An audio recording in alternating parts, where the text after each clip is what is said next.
The title of this incident is More Than a Trip to China. This is being recorded September 14th, 2020. I'm Jack Lynch. The story is about my father, Dick Lynch, who passed away August 26th, 2020. Dick Lynch did go to China with Tektronix, and he did train some Chinese engineers in microprocessor design and engineering aspects. He did tour China to some extent, but that wasn't all that he was up to. He had plans. He'd saved some money, he'd saved up some vacation time, and the trip to China to do training paid his way over there. When he got done with China, it wasn't a beeline home. He stopped in Japan. He stopped in the areas of Japan that he had spent time in during the invasion of Japan during World War II. He revisited those sites. He also touched bases with a few of the Japanese that he'd gotten to know. He was able to finally close the book on World War II. He still didn't go straight home. There's something he'd always wanted to see. That was Australia. He went to Australia right after Japan. Saw Ayers Rock. I guess that's their version of Makoshika Park. He got a lot of good pictures. He saw a lot of sights. And he came home. Well, sometimes it's not what you do while you're gone. It's what happens when you're not there.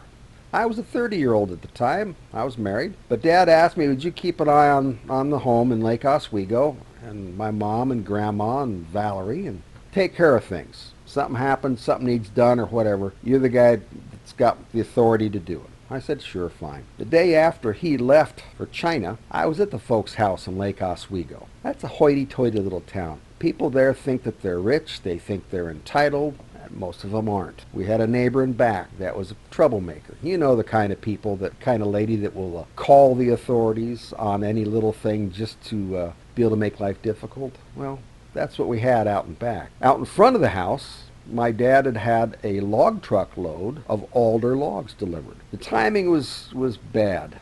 We figured they'd hit in the spring. Well, it was midsummer, and they finally got around to dropping the logs out in front of the house. The very next day, after my dad was gone, there was a knock at the door. There was a police officer, Lake Oswego police officer. He said, Mr. Lynch, and I was not going to tell him that I wasn't, because I was, but I wasn't Dick Lynch. Mr. Lynch, there's logs dumped out in front. There's a complaint that it's obstructing traffic and it's unsafe. I said, oh, can we take a look at what you're talking about? He says, yeah.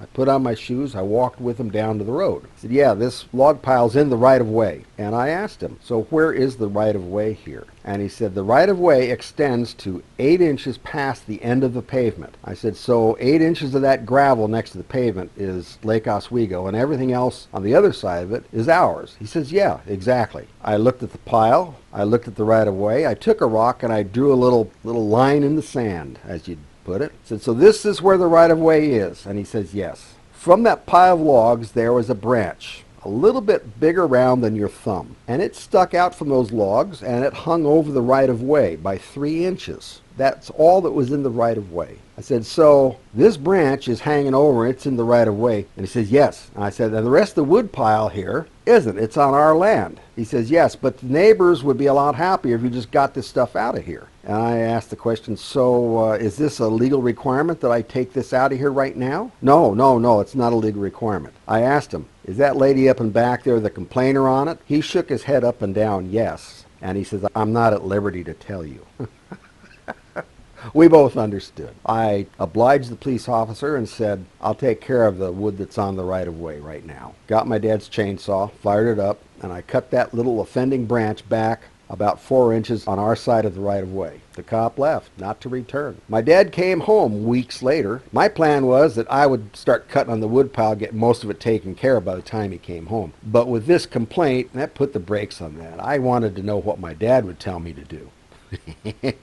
He came home following weekend. We had a little meeting, drank coffee, and I told him everything that happened and everything I took care of while he was away, and the woodpile story. He got a glimmer in his eye, and Dad said, that woodpile's awful wet right now. I think it needs to sit out in the sun and dry and cure a little bit more before we start cutting on it and put it away. We both knew what he was doing. I said, well, yeah, it is kind of warm to be cutting it. He says, let's plan on cutting it the end of September. The last weekend in September, we can start cutting on it. Fair plan. I told my friends at work about the wood pile, the complaint, and the policeman. Two of them had gotten brand new chainsaws. Even though they didn't have a fireplace or wood-burning stove, they had chainsaws. I guess it was a manly thing to do back then. They'd never used them. They wanted to learn how, and they said, could you let us cut on your wood pile and figure it out? And I said, yeah, sure. You come on over. Show you how to sharpen the chain, adjust it, take care of, you can practice all you'd like. My dad told them that they could have all the wood they cut if they wanted, but they didn't want the wood. End of September, they were out there. I was there with mine and my chainsaw. Dad was there with his. So that lady up and back got to hear 4 chainsaws droning away. Neighbors would stop by a couple an hour and ask us if they could buy firewood. Well, after the incident with right-of-way and upsetting the neighbors, of course the answer was no. At the end of that weekend, we'd had most of that wood pile cut up and moved up closer to the house. Dad left 2 big logs laying down there. He had that glint in his eye again, and he said, I think we need to rest up from all this work. Why don't we go back and finish it up? Let's do it just before Thanksgiving. So the last of the wood sat there. That ditzy lady up and back got to see that nobody was in any hurry.